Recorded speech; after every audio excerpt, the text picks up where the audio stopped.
Bonjour à tout le monde. Je suis heureux de retrouver Lomé et de retrouver en face de moi plein d'amis, des gens que j'ai pas vus depuis, pour certains d'entre eux, depuis quelques années même. Et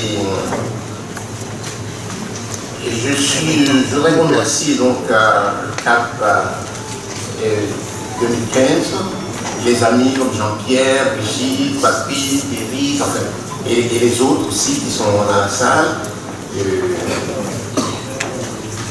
voudrais d'abord dire que je suis honoré que vous me laissiez ouvrir les hostilités.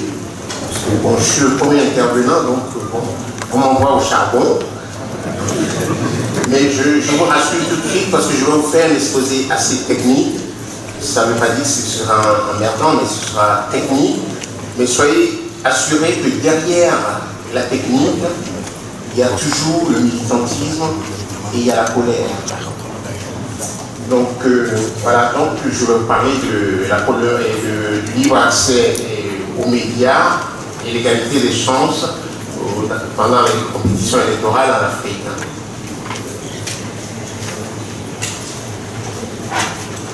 Projeter un peu, soit là.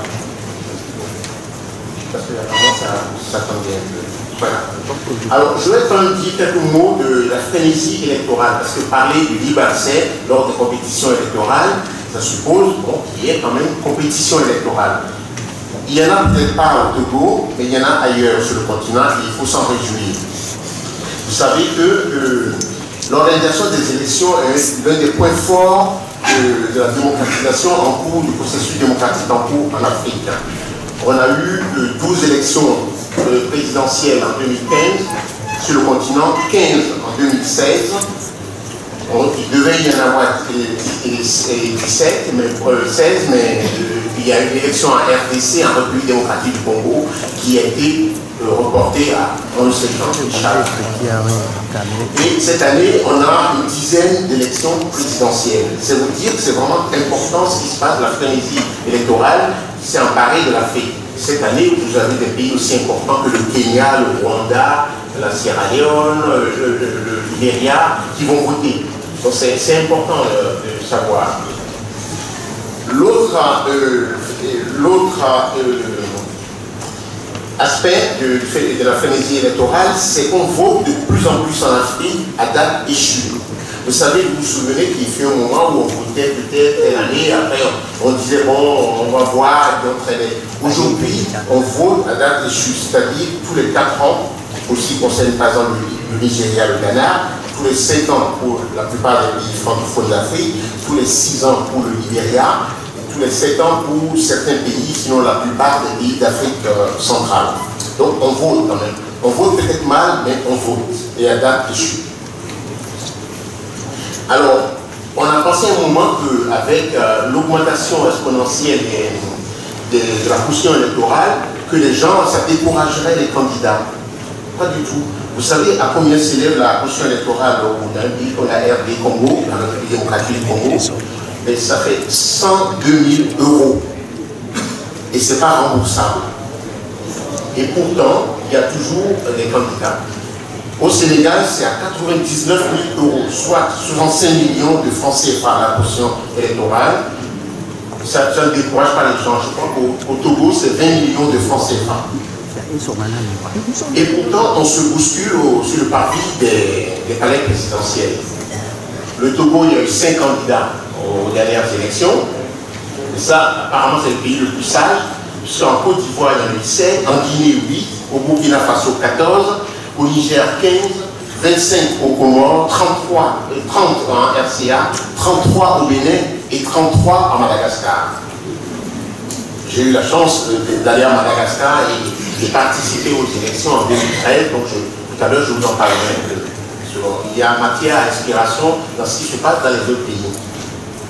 Ce qui est intéressant également à noter, c'est que le taux de participation dans les élections en Afrique augmente, est assez important. Et même c'est exceptionnel à condition que le scrutin soit transparent.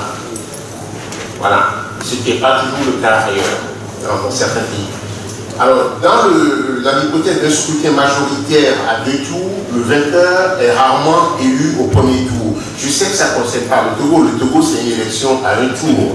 C'est un coup KO, quoi, ou la mort subite. Ce qu'il faut savoir également, c'est que de plus en plus, le perdant félicite son adversaire. On a vu qu'au Mali, par exemple, le perdant a non seulement téléphoné pour féliciter le gagnant, mais il s'est déplacé avec toute sa famille pour aller le féliciter à la malienne, à la maison. Donc, vous savez, c'est des phénomènes très très importants. C'est la seule manière d'éviter ce qu'on appelle la bureaucratie. Le troisième tour de scrutin qui se passe dans la rue. Alors, il est évident que dans ce nouvel environnement qu'on connaît en Afrique, le rôle des médias est primordial. Alors, là, donc, je viens au sujet qui m'a été attribué. En Afrique, le principe de libre accès des médias découle de plusieurs tests. Dans quasiment tous les tests constitutionnels, les tests réglementaires des organes de régulation des médias. Vous savez, je vais en citer quelques-uns. Il y a ce test, la Charte africaine de la démocratie, des élections et de la gouvernance, qui évoque le sujet. C'est quelque chose qui a été étudié par l'Union africaine. C'est important. Vous avez également le rapport du groupe de sages de l'Union africaine de décembre 2012, intitulé « Les conflits et la violence politique résultant des élections ». Ce sont des tests capitaux qu'il faut toujours avoir avec soi. Et j'ai retrouvé trace du même principe de libre accès aux médias dans un document congolais qu'un ami m'a procuré. Et c'est un arrêté 02 de l'autorité de la communication. Voilà, c'est un petit document. Il y a pas mal de passages qui concernent le libre accès aux médias. Alors, c'est quoi le principe de base pour le libre accès aux médias? Le principe de base, c'est que tous les candidats en lice pour une élection doivent avoir un accès équitable aux médias. Tous les candidats. C'est un prérequis si l'on souhaite que le scrutin soit considéré comme libre, fiable et transparent. Le respect de ce principe échoue à la commission électorale, à l'organe de régulation, à la Cour constitutionnelle ou au Conseil constitutionnel. Il faut, mais le problème c'est qu'un accès équitable aux médias ne signifie pas un accès égal. Donc tout est dans le mot équitable et égal.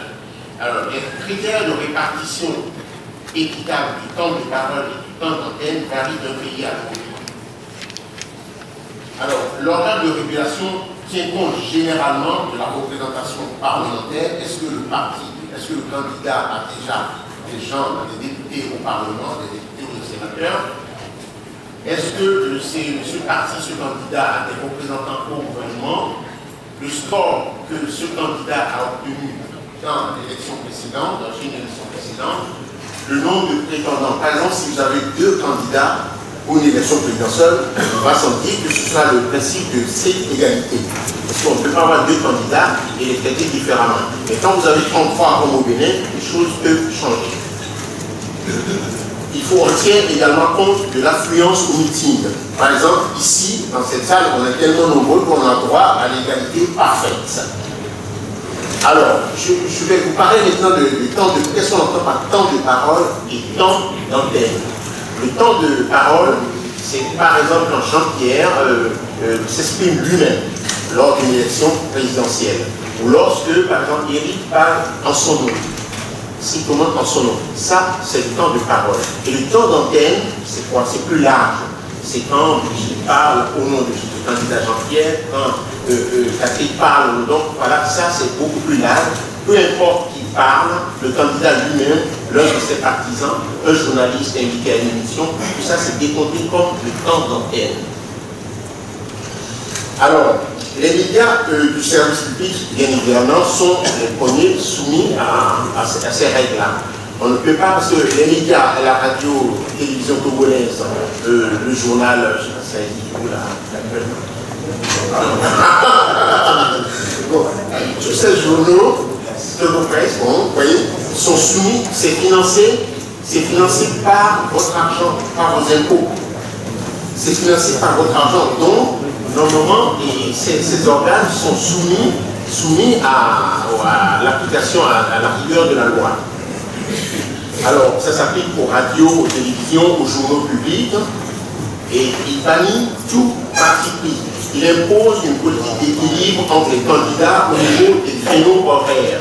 Parce qu'il est exclu qu'on passe, par exemple, le candidat Jean-Pierre à minuit, et que le candidat en face, le président sortant passe à 20 h. Donc tout ça doit être bien régulé et vous devez veiller à ce que ce soit appliqué.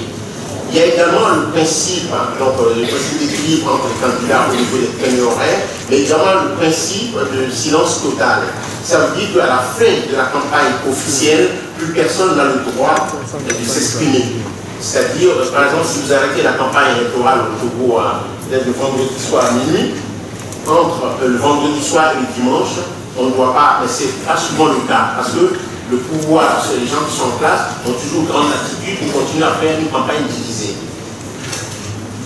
Alors, le principe interdit également le discours de haine et les reportages diffamatoires. C'est-à-dire, on ne peut pas dénigrer un candidat, dire qu'il a violé telle personne, qu'il a volé dans sa vie, c'est interdit. Alors, le principe d'équité se décline généralement sous la forme d'un triptyque. L'équité simple. L'équité simple, c'est quand Francis Paquinet décide un jour, 6 mois avant l'élection, d'être candidat, tout en sachant pertinemment qu'il n'en aura pas les moyens. Mais je dis ça à partir de tous ceux qui se déclarent 6 mois, 1 an avant, on voit à ce qu'on appelle l'équité simple, c'est-à-dire qu'on leur donne la parole, ça concerne tous les candidats déclarés. Donc c'est un principe assez souple. Il y a l'équité renforcée. L'équité renforcée concerne qui? Les gens qui sont officiellement reconnus comme candidats par la Cour, le Conseil constitutionnel. Donc ceux-là, après, c'est le principe de l'équité renforcée qui s'applique. Par la suite, donc, il y a l'égalité parfaite, c'est le troisième point du triptyque, qui s'applique lors de la campagne officielle. La campagne officielle générale dans beaucoup de pays, c'est 3 semaines, par exemple, avant le jour du scrutin. Là, alors là, il ne faut pas négocier, tout doit être égal. Si on passe l'entre-deux tours, ça vaut pour la campagne officielle du premier tour, pour le pays où il y a 2 tours, et entre les 2 tours, ça doit être donc l'égalité parfaite. Alors, dans l'égalité parfaite, il y a un truc dont personne ne parle souvent, c'est les débats électoraux. Le fait qu'on débatte avec les candidats pour... Parce que le Togo a une élection en un tour, mais on peut imaginer un pays comme le Kenya. Le Kenya en 2008, c'est une élection en 2 tours, bien certes, mais dès le premier tour, le président comme les autres candidats, les 7 autres candidats, ils ont accepté de débattre à la télé et à la radio. Donc on peut imaginer même dans le cas du Togo qu'il y ait un débat électoral avec tous les 5 candidats de la dernière fois, et qu'on débatte, et que le président sortant accepte un principe de débattre avec ses challengers. La loi ne l'oblige pas obligatoirement, parce qu'au niveau des débats, il n'y a pas d'obligation, mais je pense pas à la négociation, c'est le fait aussi, c'est un geste républicain. Vous savez qu'au Bénin, il y a eu récemment un débat électoral, pour la première fois d'ailleurs, parce que le Bénin a raté plusieurs occasions d'organiser un débat électoral. En 1991, il n'y a pas eu de débat. En 1996, il n'y a pas eu de débat. Il y a eu un second tour. En 2001, pas de débat. En 2006, pas de débat. Il a fallu en 2011, l'élection a été expatriée et Yaïkouni est passé au premier tour, mais c'était totalement frauduleux. Et en 2016, il y a eu un débat. Et pour la première fois dans l'histoire, un pays comme le Sénégal, pour lequel la démocratie remonte à très très longtemps, un pays comme le Sénégal n'a jamais organisé de débat électoral. J'ai été de trouver les élections au Sénégal depuis 1998. Il n'y a jamais eu de débat. Pourtant, il y avait 2 occasions pour organiser des débats au Sénégal. En 2000, il y a eu l'alternance politique entre Ouad et Diouf. Ouad a proposé, quand on est dans la position challenger, il vaut mieux proposer le débat. Ouad a proposé à Abdou Diouf le débat et Abdou Diouf a refusé. Vous savez, le président Diouf est quelqu'un d'assez timide, d'assez long à la détente, donc il a vu que là il perdait tout. Malgré ça, il a perdu l'élection. En 2012, il y a eu une alternance au Sénégal. Abdoulaye Wade a été battu par Macky Sall. Vous savez, la surprise, c'est que Abdoulaye Wade, le sortant, a refusé le débat. Alors qu'il exigeait 12 ans plutôt à 12. Donc c'est très important pour le principe d'égalité, il faut le débat, que ce soit au premier tour ou au deuxième tour. Vous savez qu'en Côte d'Ivoire, Gbagbo et Ouattara ont débattu. Ils ont débattu le 25 novembre 2010. Au Kenya, j'en ai parlé tout à l'heure. À Madagascar, je vous en parlais un peu plus longuement parce que, à la demande du PNUD, j'ai aidé à l'organisation des débats électoraux là-bas. Alors, à Madagascar, il faut savoir qu'entre le premier tour et le deuxième tour, il y a 2 mois. On a organisé le premier tour le 25 octobre et c'est le 23 ou le 23 décembre qu'on a organisé le second tour. On n'est pas obligé d'organiser le second tour dans la précipitation. Et qu'est-ce qu'on a proposé? Je suis arrivé à Madagascar à la demande du PNUD. J'ai été voir les 2 candidats finalistes, Ir Azonamakian, qui est l'actuel président, et Jean-Louis Robinson. Et j'ai obtenu leur accord écrit pour qu'ils me laissent, qu'ils me donnent carte blanche pour organiser les élections. Le débat électoral, pas les élections. Alors, donc je travaillais avec la présidente de la commission électorale. Donc, ils m'ont dit, écoutez, on vous donne carte blanche parce que vous n'êtes pas malgache. Donc, alors, qu'est-ce que ça donne? Ce n'est pas un travail facile. Ce qu'il faut faire, c'est d'abord, il faut rédiger une note conceptuelle. Vous dit, voilà comment le débat va se passer. Il faut également, il faut choisir les journalistes, faire les interviews des journalistes. Le PNUD m'a imposé un homme, une femme. Donc, vous savez, j'étais obligé de prendre une journaliste et un journaliste, parce que c'est la politique du genre que les gens de la société connaissent ici. Donc, j'ai fait toutes les interviews. J'ai reçu les journalistes malgaches, je les ai interviewés, je les ai briefés. Après, j'ai fait le choix et j'ai soumis à la présidente de la commission électorale. On a décidé d'organiser 3 débats à Madagascar. Si on avait le temps, 2 mois. Donc, dès le début décembre, on a organisé le premier débat qui était un débat donc, social, économique. On a un deuxième débat, un débat de politique étrangère, la place de Madagascar dans le monde. Et le troisième et dernier débat, le jeudi précédent à l'élection, on a fait sur la politique intérieure. Alors, le débat, moi j'avais proposé que une partie des débats se passe en français. Mais à Madagascar, ils sont farouchement patriotes et nationalistes, accrochés à leur langue. Donc la plupart des débats se sont faits en malagasy. Sauf les débats diplomatiques où ils ont accepté de couper la voix en 2, une partie en français, une partie en malagasy. Voilà. Alors, ce qu'il faut savoir, c'est qu'il y a des pays en Afrique qui refusent tout débat. Donc il n'y a pas de débat, c'est l'école dominante d'ailleurs en Afrique francophone. Toute l'Afrique centrale, c'est un classique, il n'y a pas de débat. On ne veut même pas. Et puis souvent c'est une question à un jour, comme ça on passe rapidement. Alors, il y a une école classique veut qu'il y ait un débat unique, généralement au second cours. Il y a également l'école américaine qui veut plusieurs débats, c'est celui-là qu'on a choisi pour Madagascar. Alors il faut choisir un modérateur qui est supposé être objectif. Un panel de journalistes ou d'experts interroge les candidats. Le public, un public sélectionné peut également interroger les candidats. Il y a arrangé comme ça, mais il faut bien composer le public pour qu'il ne soit pas déséquilibré. Donc on peut faire également une combinaison des 2 formats, c'est-à-dire journaliste plus public. Alors, il y a donc j'ai parlé de la note, il faut rassurer les candidats sur votre neutralité qui aura le pouvoir et tout ça. Il faut élaborer un budget, parce qu'il n'y a rien ne se fait ici sans argent. Et à Madagascar, on a trouvé l'argent pas dans les caisses de l'État. On a demandé à la fondation Friedrich Ebert. Et tout le monde doit connaître Friedrich Ebert ici. C'est une fondation allemande qui est proche de SPD, du Parti socialiste allemand. Ils nous ont donné un peu d'argent, le PNUD a avancé le reste de l'argent. Donc, vous pouvez choisir soit un binôme radio-télévision, un journaliste télé, un journaliste radio. Mais c'est pas... donc la recommandation, un homme, une femme, donc parce que je trouve ça génial de pouvoir faire ça comme ça. Il y a également... voilà. Bon. Alors, maintenant, il faut... en Côte d'Ivoire, par exemple, je prends l'exemple de la Côte d'Ivoire. La Côte d'Ivoire, ils ont consacré 30 minutes à la politique nationale. 10 minutes défense-sécurité, 30 minutes à l'économie, 30 minutes à la société, et 30 minutes et 10 minutes à la politique étrangère. Alors, il faut discuter également de la durée. Soit vous faites 1h30 fois 3 pour Madagascar, sinon vous faites 2h15 fois 1 pour la Côte d'Ivoire ou le Bénin. Le Bénin, c'était 2h15 de débat. Et également, en Côte d'Ivoire, c'était pareil. Madagascar, c'est 1h30 fois 3. Alors, la salle. Bon, à Madagascar, on s'est débrouillé, salle de fête pour le premier débat, une école, un hôtel, un studio, il fallait choisir.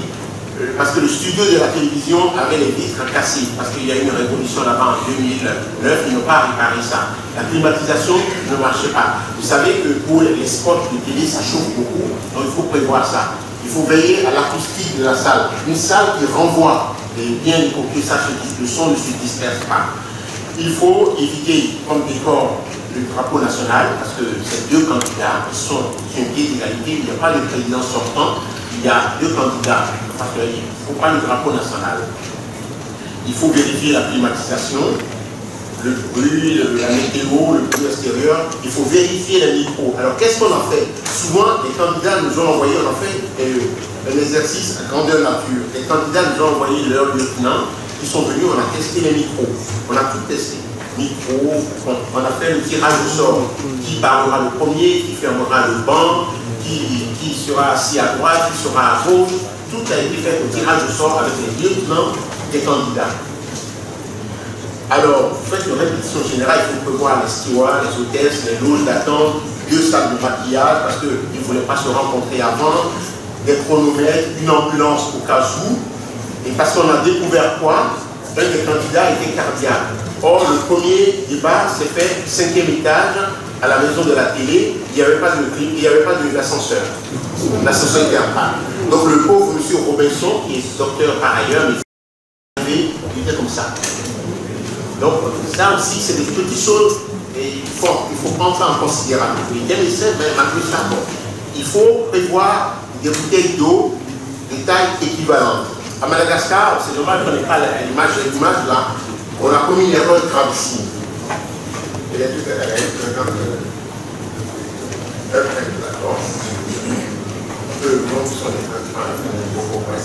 parce qu'il faut, on avait mis 2 bouteilles de cette taille pour les candidats.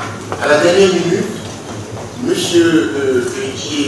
Robinson, le challenger, il arrive, il dit d'abord, comme partout en Afrique, il ne veut pas boire. Donc, parce que je ne veux pas qu'on lui ait versé quelque chose là-dedans. Et qu'est-ce qu'il fait? Il demande à un de ses présidents qu'il donne 1 litre. Donc, pour les caméras, c'était mortel. Donc, c'est resté toute la soirée comme ça. Il avait 1 litre et l'autre avait la petite bouteille. Et le lendemain, la presse, nous a attaqué sur ça. En disant, voilà une discrimination, vous avez choisi votre candidat, la bouteille d'eau, alors que c'était un élément, un petit élément dans tout, mais toute la presse le lendemain a parlé de l'eau. Et pas des débats. Donc, faites attention à tout ça. Alors, c'est l'image là. C'est vraiment mortel, cette image-là. Et alors, ce qu'il faut savoir aussi, dans beaucoup de pays africains, de nos pays, il faut prévoir un groupe électrogène. Cela va de soi. Vous savez, des ruptures d'électricité, parfois c'est suscité par le pouvoir. Tout le monde le sait ici. Le pouvoir décide de tel quartier, on court un pouvoir. Donc, il faut prévoir des groupes silencieux. Alors, la salle, comme je vous en ai parlé un peu, il faut bien que la composition de la salle, de l'auditoire est vraiment importante. La famille des candidats, les journalistes, les notables, les députés, les présidents des chambres, tout ça, les hommes d'affaires, les diplomates, les observateurs, il faut bien doser la salle. Et ça doit être équilibré. Alors, on dit de première conclusion, parce que ce n'est pas la conclusion, c'est que en fait, le principe de libre accès aux médias publics ne doit pas se limiter en Afrique aux périodes électorales. il faut qu'en 2 élections, qu'on voit le chef de l'opposition, qu'on voit les opposants venir, qui sont invités même aux émissions de variété, des émissions pas obligatoirement politiques. On doit exiger dans notre pays pour que pendant les 5 années qui séparent une élection de l'autre, qu'on voit les opposants, qu'on voit les intellectuels qui se situent dans la trajectoire d'opposition. Il ne faut pas réserver la présence à la télé, à la radio, aux opposants qu'à la veille des élections. Ça n'a pas de sens parce que ça déséquilibre le jeu. Donc ce qu'il faut, c'est une présence permanente. Il ne faut pas attendre 4 ans, 5 ans, 6 ans ou 7 ans avant de les revoir. Alors ce principe doit rigoureusement être appliqué aux médias privés. J'ai vu que dans les documents produits par le Togo, il y a un document qui concerne les médias privés. Mais ce n'est pas appliqué parce que tout ça est beau, parce que dans le texte tout est beau, mais il faut exiger que ce soit appliqué. Il y a des arrêtés, il y a des décrets, il y a des lois, il y a la Constitution, c'est à vous d'exiger que ce soit appliqué. Ça doit s'étendre également, c'est beaucoup plus difficile avec les nouveaux médias, avec l'Internet et tout. Parce que ce n'est pas contrôlable, on ne sait pas qui est derrière, on ne sait pas dans quel pays ils sont, c'est beaucoup plus difficile. Je crois qu'il y a des négociations actuellement en cours au plan international pour arriver à réguler ça. Enfin, ça doit s'appliquer aux radios, aux télévisions internationales. Je pense par exemple à RFI, à France 24 qui ont beaucoup. Vous ne pouvez pas aller dans leur restaurant, dans un parti à Lomé, à Abidjan, à Dakar, sans voir France 24. Voilà. Il faut que la régulation, le principe d'équité, le principe d'égalité s'applique à ces médias. Il faut les exiger et l'obtenir. Je vous remercie.